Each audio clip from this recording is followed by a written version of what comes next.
பெரியாரும் அண்ணாவும் இருந்த இடத்தில் கலைஞரை உட்கார வைத்து அழகு பார்த்தார் எம்ஜிஆர். அதான உண்மை.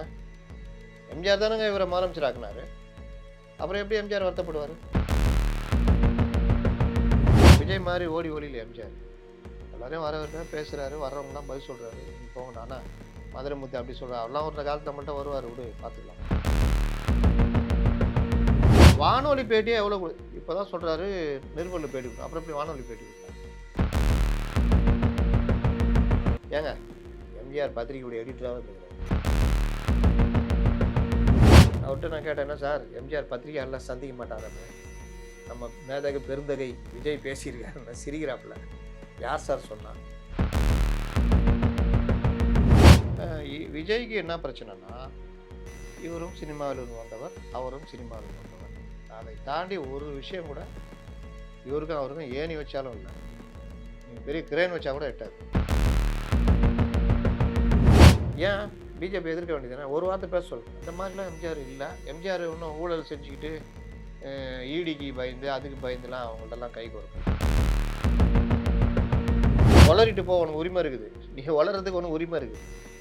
எம்ஜிஆரை வச்சுலாம் வளராது. நியூஸ்பிக்ஸ் இந்தியா நேயர்களுக்கு வணக்கம். என்றென்றும் எம்ஜிஆர் பகுதிக்கு உங்களை அன்புடன் வரவேற்கிறோம். முத்தலீப் சார் வணக்கம். வணக்கம். சமீபத்துல தாவேகா தலைவர் தாவேகாவின் 3ஆம் ஆண்டு துவக்க விழால எம்ஜிஆர் பத்தி ஒரு சில விஷயங்கள் பேசியிருக்காரு. அதை பற்றின சந்தேகங்களை உங்ககிட்ட கேட்குறோம். உங்க கருத்துக்களை நீங்க பதிவு செய்யணும். முதலாவதா 1977ல எம்ஜிஆர் அவர்கள் வானொலிக்கு ஒரு பேட்டி கொடுத்ததா சொல்றாரு. அதுல பெரியார், அண்ணா இவங்களா இருந்த இடத்துல இவங்களா இருக்காங்களேன்னு நான் கண்ணீர் சிந்துறேன், அதன் விளைவாதான் அதிமுக உருவாச்சு அப்படின்னு விஜய் அவர்கள் சொல்றாரு. அதே மாதிரி இப்போ அண்ணா, எம்ஜிஆர், காமராஜர் அவங்கெல்லாம் இருந்த இடத்துல இவங்களா இருக்காங்களே, குறிப்பா 2017க்கு அப்புறமாவும் 2021க்கு அப்புறமாவும் வருடங்களையும் கரெக்டா சொல்றாரு.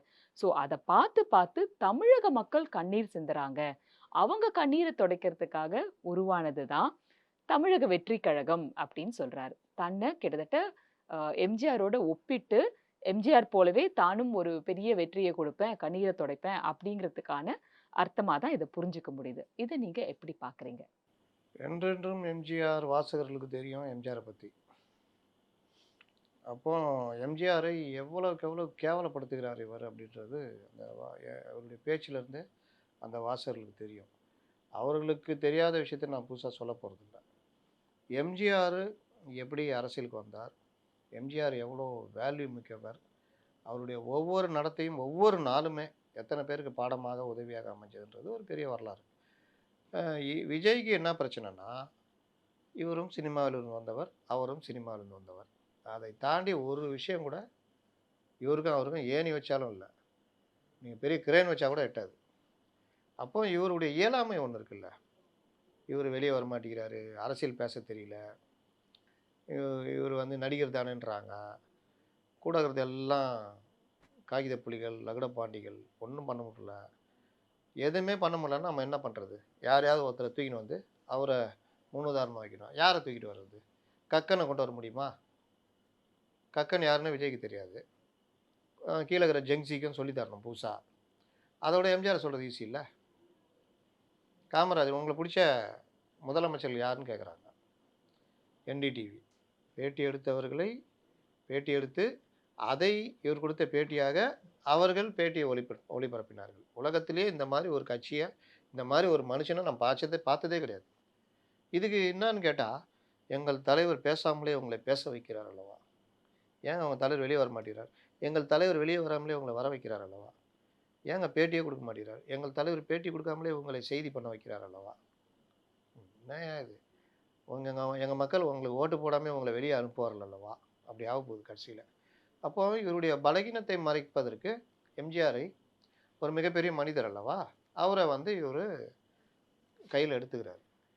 இப்போ நீங்கள் சொன்னீங்க எம்ஜிஆர் 77ல் பேட்டி கொடுத்தார். இவருக்கு ஆனால் அவனா தெரிஞ்சது, இந்த முதல்ல இது ஆரம்பிச்சது யாருன்னா தாதவர்ஜுனா.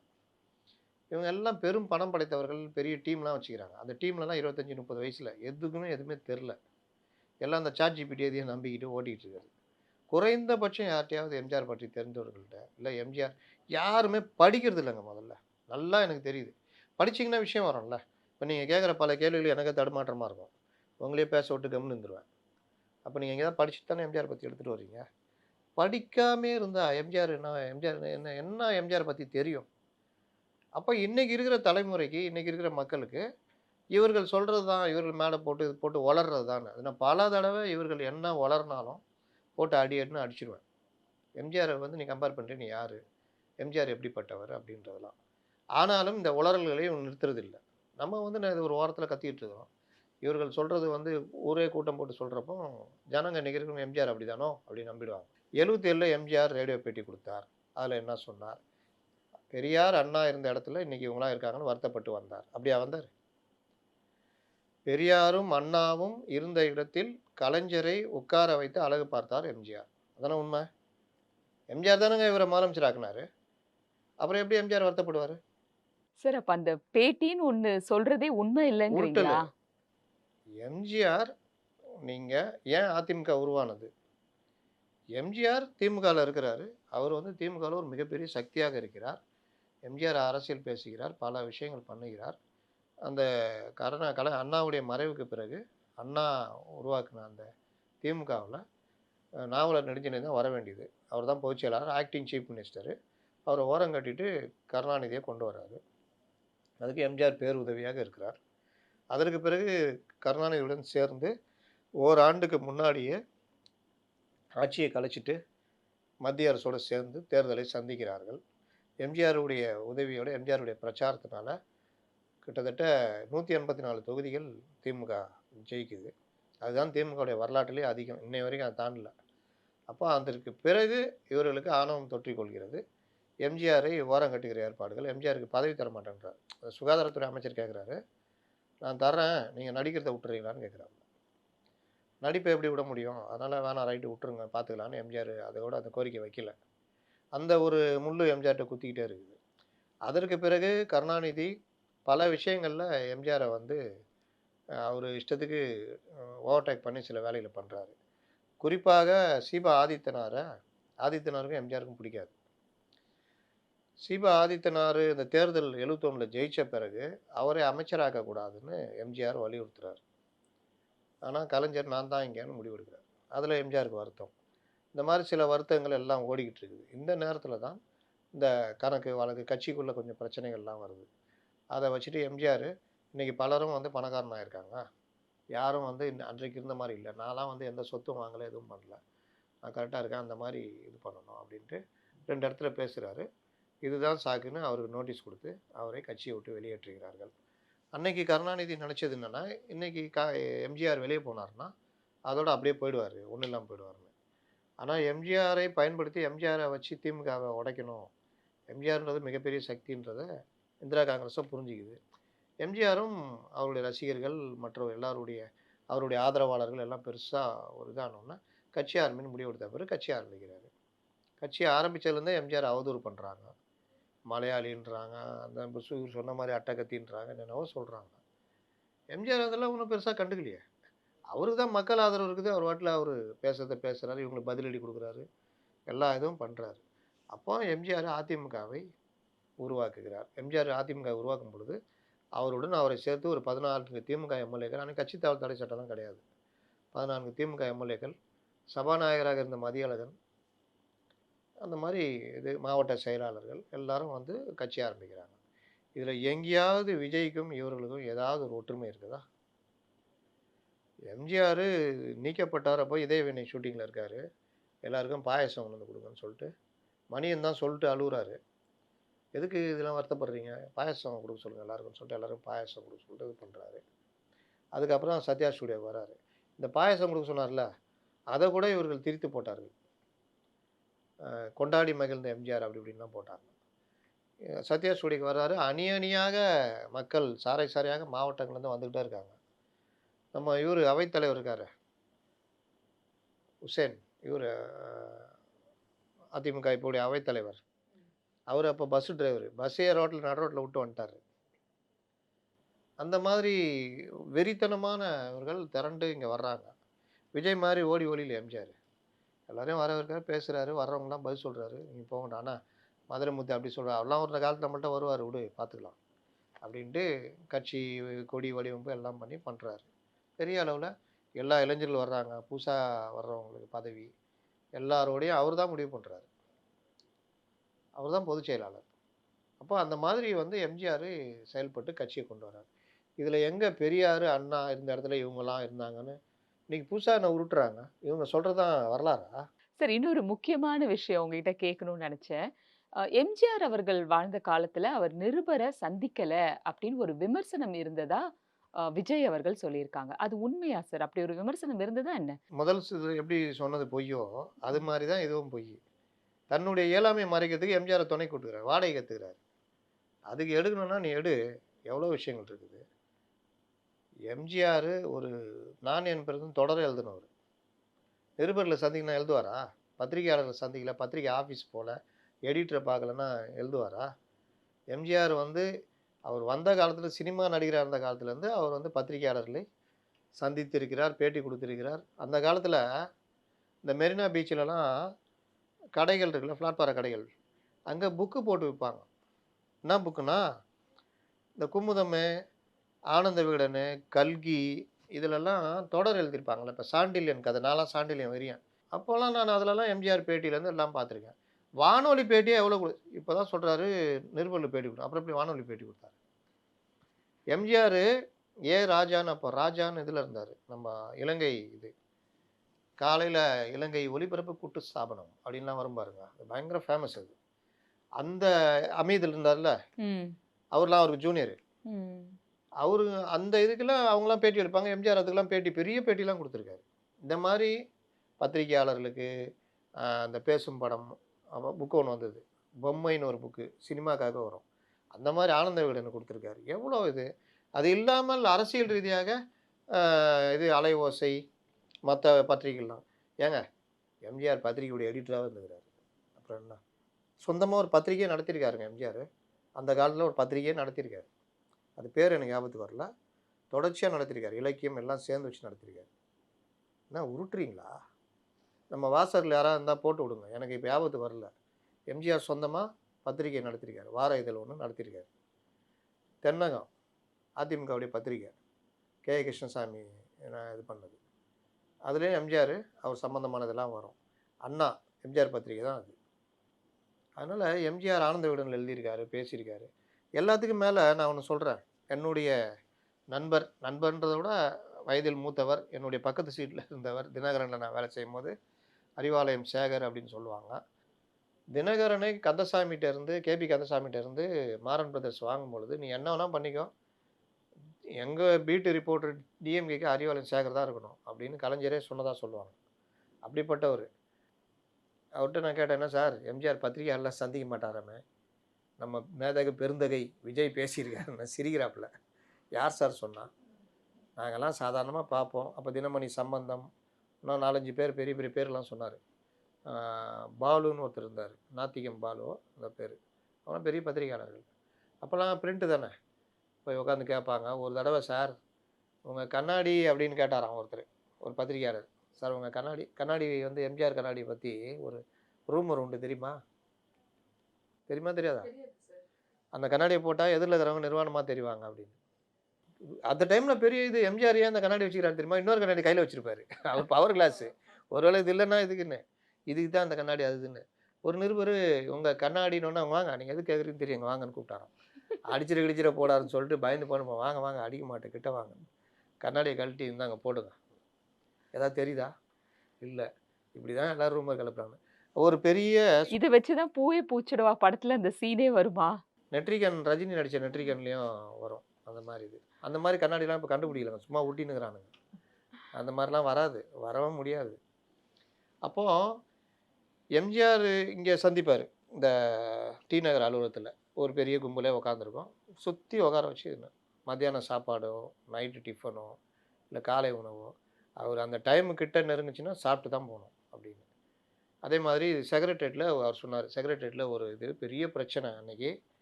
பிடிஐ ஏஎன்ஐலாம் துடிக்கிறாங்க எம்ஜிஆர்கிட்ட உடனே இது வாங்கணும் அப்படின்னு சொல்லிட்டு. அதெல்லாம் முடியாது, மேலே சாப்பிட்ணும் அப்புறம் தான் மற்றதுன்ட்டாராம். அதுக்கு பிறகு அப்போ அது 12 மணி தான் டைமு. கேக்கு அதுன்னு வர வச்சு எல்லாரும் சாப்பிட்டு, அதுக்கு பிறகு தான் நான் ஆரம்பிப்பேன்னு ஆரம்பிச்சு சொன்னாராம். அதே மாரி இந்த இதில கட்சி அலுவலகம் வேற எங்கேயாவது மாநாடு பொதுக்குழுலாம் நடந்தா, சாப்பாடு எல்லாம் அறுசுவையோட நல்லா இலைய பெருசா போட்டு, ஒரு 25 வகை சைவத்துக்கு சைவம், அசைவத்துக்கு அசைவம் வச்சுட்டு, ஃபுல்லா வாக்கிங் வருவாராம். ஏதாவது இருக்குதா? பாயாசம் வைக்கலையா? அது வைக்கலையான்னு பார்த்துட்டு, எல்லாரும் சாப்பிடுறத பார்த்துட்டு தான் போவாராம். முடியாது. அண்ணா பெரிய எழுத்தாளர். Best parliamentarian. கலைஞர் பெரிய எழுத்தாளர், இலக்கியவாதி. சொந்தமா முரசொலி பத்திரிக்கைய 12 வயசுலயே நடத்தினவரு. எம்ஜிஆர் எழுத்தாளரு, நடிகரு, பன்முக திறமை கொண்டவர், திரைக்கதை, டைரக்ஷன் இந்த மாரி. ஜெயலலிதா பாடகி அவங்க தெரியும்ல. ஓ மேரி தில்ருபா நல்லா அருமையான குரலு.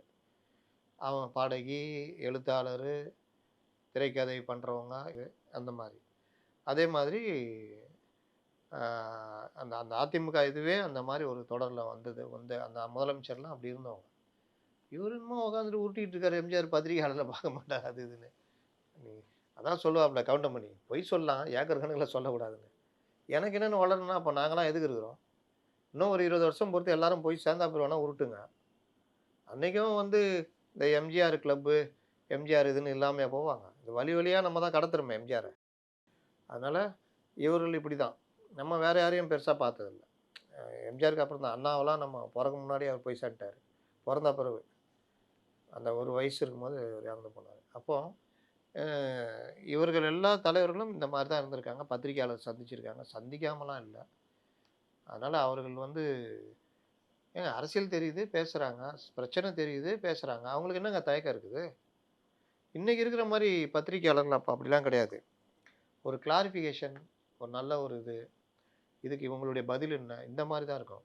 இப்போ வந்து சார், உங்கள அவர் வண்ட வண்டியா திட்டிக்கிறாரு. நீங்க என்ன நினைக்கிறீங்க? இவரு திட்டணும்னா இவரு அவர்ட்ட போறது. உங்கள ஒரு வண்ட வண்டியா திட்டிக்கிறாரு. என்ன நினைக்கிறீங்க? இதுதானே? தன் கால் செருப்பை செருப்புல மண்ணு இருக்குது போல. எடுத்து தட்டிட்டு போடுறாப்புல. அத ஒரு செய்தி ஆக்கிட்டானுங்க. தெரியுமா? அதான் ஜர்னலிசம் அவ்வளோ கேவலமா போய் நின்னுக்குது இன்னைக்கு. அது ஜர்னலிசமே கிடையாது. இன்னைக்கெல்லாம் கான்டென்ட் ரைட்டர்ஸ். என்னடா பண்ணுவ? சாட் ஜிபிட்டில போட்டு எடுத்து காப்பி பேஸ்ட் பண்ணுவேன். வேற சைட்ல வந்தா எடுத்து லைட்டா ஆல்டர் பண்ணி போடுவேன். நீ என்ன வேலை பாரு? Content writers sir.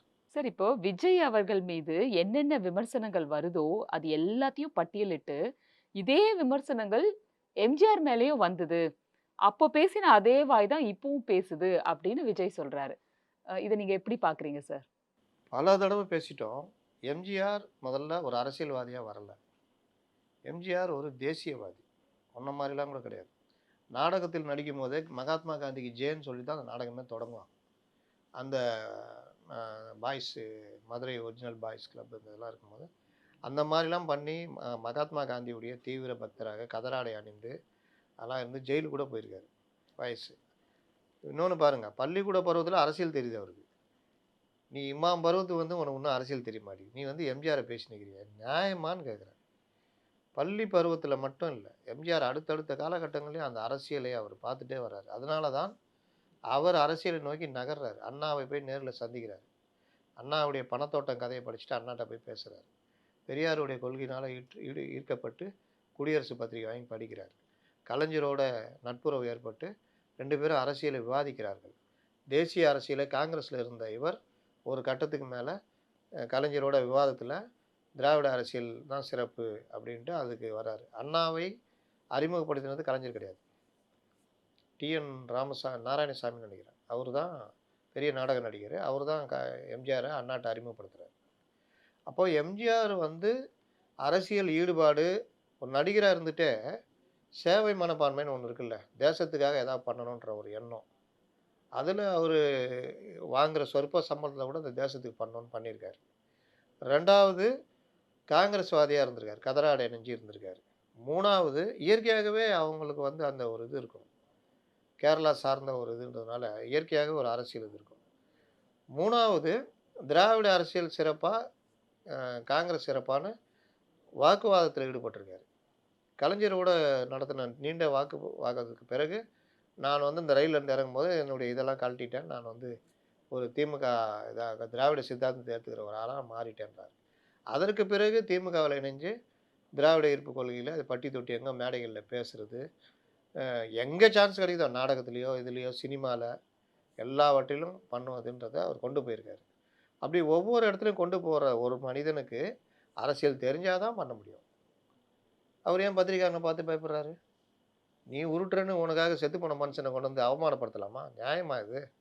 எவ்வளோ பெரிய ஆள் நடிச்சிங்கன்ற ஒரே காரணத்தை தவிர வேறு ஒரு மண்ணும் கிடையாது. இதை வந்து உண்மையிலேயே எல்லாரும் கண்டிக்கணும்.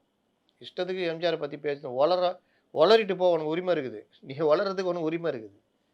எம்ஜிஆரை வச்சுலாம் வளராதுன்னு சொல்லணும்.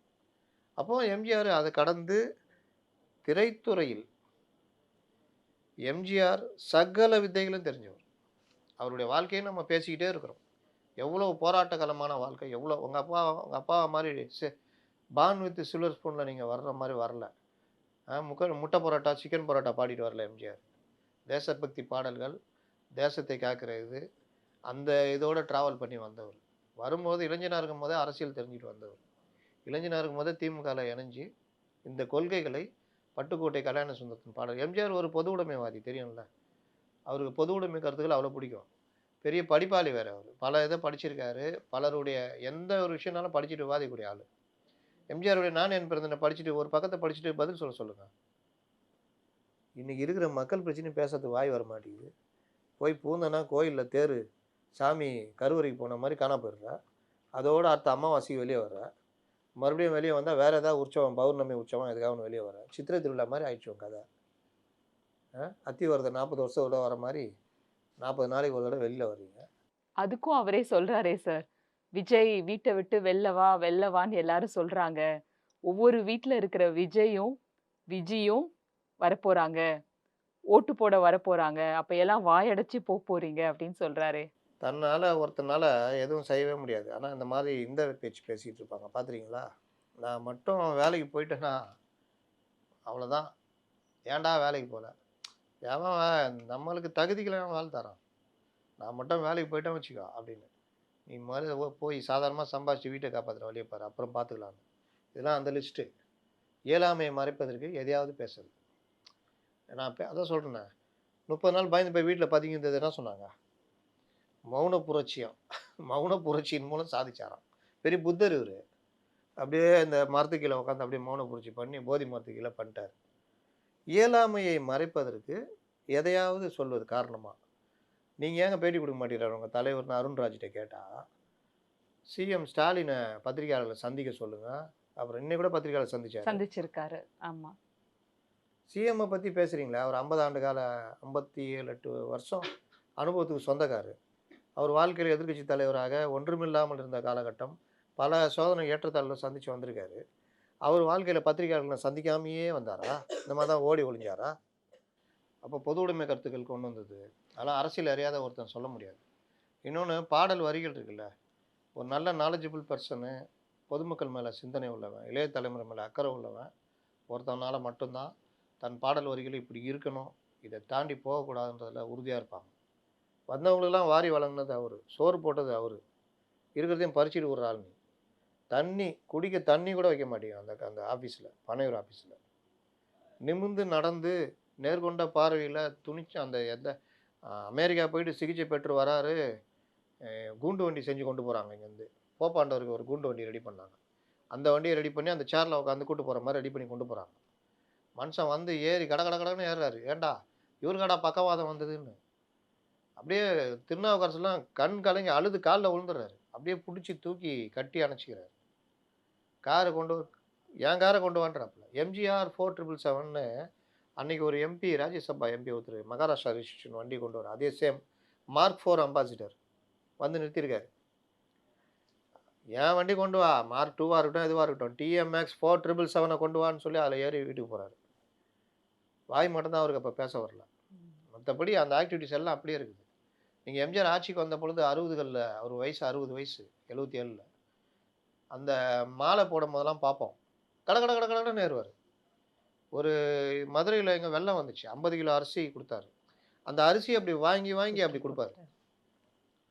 அவ்வளோ உடல் உறுதியாக இருந்தார். அந்த வீட்டில் நீச்சல் குளத்தில் 2 இது போயிட்டு வருவாராம். ஒரு இது போகிறது ஒரு 400 மீட்டர் ஓடுற அளவுக்கு ரெஸ்பிரேஷன் ஆகிடும். அந்த மாதிரி இது. இதில் எங்கேயாவது நீங்கள் வருவீங்களா?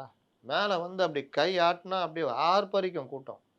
என்னமோ ஸ்கூல் பசங்கள தள்ளி விட்ட மாரி அப்படியே வந்துட்டு, என்ன உள்ளத்துல ஒளி இருந்தால் தான் வாக்கில் ஒளி உண்டாகும்.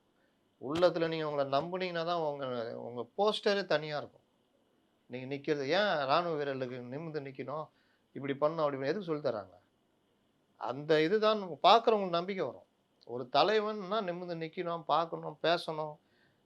வைகோலாம் பேசுறது பார்த்துருக்கீங்களா? அந்த இதுதான் அந்த இளைஞர்கள வந்து திரட்டி கொண்டு வந்தது. எங்க இவரு இருப்பாரோ பிரச்சனை ஆயிரும், நம்ம பையனுக்கு வர முடியாதுன்னா வைகோ வெளிய அனுப்பிச்சாங்க. அந்த வைகோவுடைய போஸ்டர்லாம் பார்த்துருக்கீங்களா? பேசுற தொனி இதெல்லாம். ஃபெடல் காஸ்ட்ரோ பாருங்க, சேகுவாரா அந்த போஸ்டர்லாம் அப்படி இருக்கும். நம்ம மார்க்சிஸ்ட் கம்யூனிஸ்ட் கட்சியுடைய தலைவர்களே பார்த்தீங்கன்னா, வயதானவர்களா இருப்பாங்க. ஆனா சங்கரையாலாம் நாங்கலாம் சிங்கம்ன்னு சொல்லுவோம். அந்த குரலும், அந்த பேசுற தொனி இதெல்லாம் இருக்கும். என்னய்ய நீ நடிகர் தானே! உனக்கு போஸ்டர் பத்தி தெரியாது? எப்படி நிக்கணும்? ஒரு இடத்துல எப்படி பேசணும்? கை என்னான்னு. நடிகரா நீ? குத்தாட்டம் போட்டுன்னுருக்குற உட்காந்துன்னு. அது வேற இப்ப சர்ச்சையாயிருக்கு. முருகன் பாட்ட ஆல்டர் பண்ணி போட்டுக்கிறாங்க. இவருக்கு வாழ்த்தி. இதுதான் நிலைமை. அதனால எம்ஜிஆர பத்தி எனக்கு என்னன்னு பேச முடியாது. லாஸ்ட் என்ன கேள்வி கேளுங்க. எம்ஜிஆர் அவர்கள் ஆட்சி செய்த காலத்துல புது டெல்லிய பகச்சுக்கவே மாட்டாரு. அதாவது மத்திய அரச பகச்சுக்கவே மாட்டாரு அப்படின்னு ஒரு விமர்சனம் இருந்ததா விஜய் அவர்கள் சொல்லியிருக்காரு. அது உண்மையா சார்? எம்ஜிஆர் கட்சி ஆரம்பிச்ச காலம் வந்து மிக கடுமையான காலம். திமுக அறுதி பெரும்பான்மையில இருக்குது. அப்பதான் ஆட்சிக்கு வந்து 1 வருஷம் ஆயிருக்குது. மிருக வெறியில இருக்காரு கருணாநிதி. அவருடைய 48வது, 50வது வயசு அது. 24, 74ன்னா 50 வயசு வச்சுக்கங்க. 48வது வயது அது. 71, 72லாம் அது வேகம். என்ன வேணா பண்ண ரெடியா இருக்காரு. இவர்கள கட்சியே ஆரம்பிக்க கூடாதுன்னு அவ்வளோ பண்றாரு. அன்னைக்கு இந்திரா காங்கிரஸ் எம்ஜிஆருக்கு துணையா நிக்குது. அவங்கள பொறுத்தவரை என்ன நினைச்சாங்கன்னா, டிஎம்கே காலி பண்ணா இந்திரா காங்கிரஸும் ஏடிஎம்கேவும் இருக்கும்னு நினைச்சாங்க. லாஸ்ட்ல அது வேற மாரி போய் முடிஞ்சிச்சு வச்சுக்கங்க. 80கள் வரைக்குமே அந்த சூழ்நிலை இருந்தது. அதுக்கப்புறம் இவரு காங்கிரஸ் தலைவர்கள் எடுத்த தப்பான முடிவு வேற மாரி போயிடுச்சு. இந்திரா இருந்தா கூட அது நடந்திருக்கும். ஆனா எம்ஜிஆர் அப்படி தனக்கு அந்த உதவிய இந்திரா காங்கிரஸ்க்கோ, இல்ல கல்யாண சுந்தரத்த ஆலோசகரா வச்சிருந்தாரு. நீ யார ஆலோசகரா வச்சிருக்க? அரை டிக்கெட்டு, கால் டிக்கெட்ட வச்சுன்னுருக்கிறீங்க. அன்னைக்கு அவர் மிகப்பெரிய தலைவர் கல்யாண சுந்தரம். அவர ஆலோசகரா வச்சிருந்தார். மாற்றுக் கட்சியினரை எம்ஜிஆர் மதிக்கிறதுல அப்படி மதிப்பாரு. அப்போ இந்த மாரி நடக்கும் பொழுது, திண்டுக்கல் இடைத்தேர்தல் வருது. டிஎம்கேக்கு பெரிய கௌரவ பிரச்சனை. ஆட்சியில இருக்கிறோம். எம்பி தேர்தல்ல அடிச்சு நகர்த்தலாம். நம்ம எம்பி தான் அப்படின்னு. அப்ப எம்ஜிஆர் மாயாதேவர நிப்பாட்டுறாரு. காங்கிரஸ் ஒரு வேட்பாளர நிறுத்துது. பழைய காங்கிரஸ் ஒரு வேட்பாளர் நிறுத்துது. கம்யூனிஸ்ட் கட்சியில சங்கரையா வேட்பாளர். 5 முனை போட்டி. அங்க மார்க்சிஸ்ட் கம்யூனிஸ்ட் கட்சியும் வெயிட்டு திண்டுக்கல்ல. அப்போ எம்ஜிஆர் கிட்ட இந்திரா காந்தி பேசுறாங்க. எப்படிப்பட்ட இந்திரா காந்தி? கருணாநிதி கண்ணிலேயே விரல விட்டு ஆட்டிட்டு இருக்கிற இந்திரா காந்தி. எம்ஜிஆருக்கு உதவி பண்ண இந்திரா காந்தி.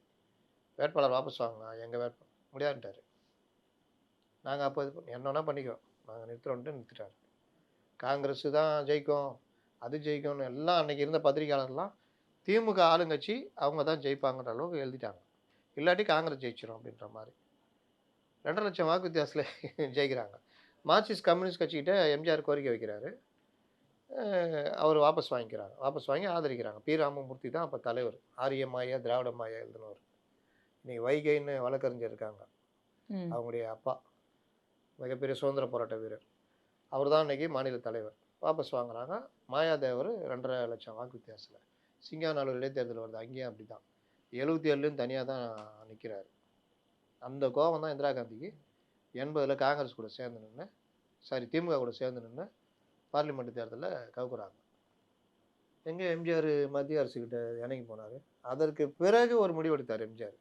பேட்டா நீ ராஜதந்திரியா? நான் பண்றேன் பாரு அப்படின்ட்டு. மாநிலத்துக்கு பல பிரச்சனை வருது. சத்துணவுக்கு நிதி வேணும். பல விஷயங்கள் வருது. அப்போ இந்த டபுள் இன்ஜின் சர்க்கார்ன்றாங்களா நீங்க நீங்க முரட்டுத்தனமா, முட்டாள்தனமா எதற்கெடுத்தாலும் மத்திய அரசு எதிர்த்துக்கிட்டு நின்னுக்கிறீங்க. அந்த மாதிரி எம்ஜிஆர் பண்ணல. மாநில உரிமைக்காக நிதி மற்றும் சார்ந்த விஷயங்களுக்காக கைகோர்க்கிறார்.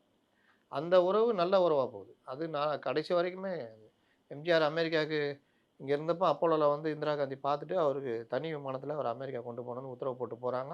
சுட்டுக் கொல்லப்படுறாங்க. அந்த மாதிரி ஒரு இது இருந்தது. என்ன தெரியும் உனக்கு வரலாறு? என்ன இது தெரியும்? எம்ஜிஆர் எங்க பணிஞ்சாரு? திண்டுக்கல் இடைத்தேர்தல் ஒண்ணே போதும். எம்ஜிஆர் இவங்கள எதிர்த்து நின்னாரு. அதனால அது அப்ஸ் அண்ட் டவுன் அரசியல்ல வரதான் செய்யும். நீ யாரை நீ சிபிஐ விசாரணை பிஜேபி எதிர்த்து பேசுறீங்களா? சித்தாந்த எதிரின்னீங்களா? தனியா நீங்க போனா அதிமுக திட்டினீங்க. அதுவும் திமுக சொன்ன வார்த்தைகளை திட்டிட்டு இருக்கிறீங்க. திமுக ஒரு ஸ்ட்ராட்டஜி ரெடி பண்றாங்கல்ல. பிஜேபி தான் எதிரி. அதனுடைய அடிமை தான் அதிமுக. ஏன்னா மோடி ஆன்டி மோடி வேவ் இருக்குது. அதை பயன்படுத்தினா இங்க இருக்கிற இவங்க குறை வெளிய தெரியாதுன்னு பார்க்குறாங்க. அது ஃபெயிலியர்ன்னு 24லயே நிரூபணம் ஆயிடுச்சு. அப்ப அதே ரிப்ளிகாவா நீங்க பண்றீங்க. ஏன் பிஜேபி எதிர்க்க வேண்டியதுதானே? ஒரு வார்த்தை பேச சொல்லுங்களேன். அந்த மாரிலாம் எம்ஜிஆர் இல்ல. எம்ஜிஆர் இன்னும் ஊழல் செஞ்சுக்கிட்டு ஈடிக்கு பயந்து, அதுக்கு பயந்துலாம் அவங்கள்ட்டலாம் கை கோர்க்கல. அப்புறம் அந்த நேரத்தில எனக்கு என்னன்னு பண்ணியிருந்தாரு, எந்த சொத்து ஒண்ணு தெரியுமா? முதலமைச்சராக இருந்து சொத்து சேர்க்காதவங்கன்னா 3 பேரு. காமராஜர். கடைசியில சாகும்போது பாக்கெட்ல ரூ. 210 பாக்கெட்ல காசு இருந்தது. இஎம்எஸ் நம்பூதிரிப்பாட்டு அங்க இருந்தாரு. அந்த மாரி சொல்லலாம். கம்யூனிஸ்டுகள் அப்பல் கற்றவர்கள். காமராஜர், காங்கிரஸ் தலைவர். ரூ. 210 அவர் இறந்து போகும்போது அவர் பாக்கெட்லயா இல்ல பேங்க் பேலன்ஸ் ஏதோ ஒண்ணு. அண்ணா. நாட்டுக்காக உழைப்பதற்கே அண்ணா பிறந்தார். பொது நலத்தில் தானே நாள் முழுதும் கண்ணா இருந்தார். ஏற்றுக்கொள்ள பதவிக்கெல்லாம் பெருமை தந்தார். தன் இனிய குடும்பம் ஒன்றுக்கு தான் வறுமையை தந்தார். எம்ஜிஆர். ஒரு பைசா கவர்மெண்ட் காசுல வாங்கல. ஒரு கார் சொந்த கார். டிஎம்எக்ஸ் 4777. அவர் பயன்படுத்தின பொருள் வந்து அவர் தங்குனது அரசு பங்களால தங்கல. அதே ராமவரம் தோட்டத்துல தான் இருந்தார். அவருடைய உணவு மற்ற விஷயங்கள் எல்லாம். அப்போலோக்கு சிகிச்சைக்கு போனது. முழு செலவு எம்ஜிஆர் குடுத்தாரு. செத்து போன குடும்பத்துக்காரன கட்சிக்காரன 72 செத்தோனே 86 வரைக்கும் நினைச்சு பார்த்தா அந்த வைஃப கூப்பிட்டு, "என்னம்மா ஏதாவது குறை இருக்கா?" "நீ ஒரு குறையும் இல்ல தலைவரா, உன்ன பார்க்க முடியாது தவிர, இன்னை வரைக்கும் நல்லா பண்ணிட்டு இருக்கிறீங்க." கட்சிக்காரன் எத்தனை பேர் செத்து போய்க்கிறான்? விக்கிரவாண்டி மாநாட்டுல இருந்து கரூர் வரைக்கும் எத்தனை பேர் செத்துருக்கான்? ஒருத்தனுக்கு ஏதாவது பண்ணியிருக்கீங்களா? நன்றி இருக்கா உங்களுக்கு முதல்ல? கரூர் சம்பவத்துல காப்பாத்தி விட்டது எதிர்க்கட்சிகள். அந்த நன்றியாவது என்னைக்காவது நன்றி சொல்லியிருக்கீங்களா? அடிமைன்றீங்க. அடிமைத்தனமா ஓடி போய் வீட்டுக்குள்ள ஒளிஞ்சுக்கிட்டீங்க. அன்னைக்கு உங்களுக்காக சண்டை போட்டது எடப்பாடி பழனிசாமி, அதிமுக, பாஜக மற்ற கட்சிகள். முதல்ல ஆளுமை, தலைமை இதெல்லாம் பார்க்கும்போது அவருடைய நடத்தையில வரணும். இல்ல உள்ளுக்குள்ள பயந்தா கூட தைரியமா இருக்கிற மாரி காமிச்சுக்கணும். எதுவுமே இல்லாம ஒரு என்ன சொல்றது, காகித புலிகள் ஒரு இதுவும் இல்ல. உங்கள பத்தி நம்ம இவ்வளவு நேரம் பேசுறோம். எம்ஜிஆர சொன்னதுனால பேசுறோம். நன்றி சார். எம்ஜிஆர் அவர்கள் பற்றி சுவாரஸ்யமா பல விஷயங்கள் சொன்னீங்க.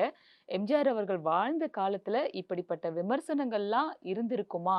அது உண்மையா? அப்படிங்கிற சந்தேகங்கள் பலர் மனதுல இருந்திருக்கும். அதெல்லாம் ரொம்ப அழகா தெளிவுபடுத்தினீங்க. நன்றி. மீண்டும் என்றென்றும் எம்ஜிஆர் பகுதியில் சந்திப்போம். வணக்கம்.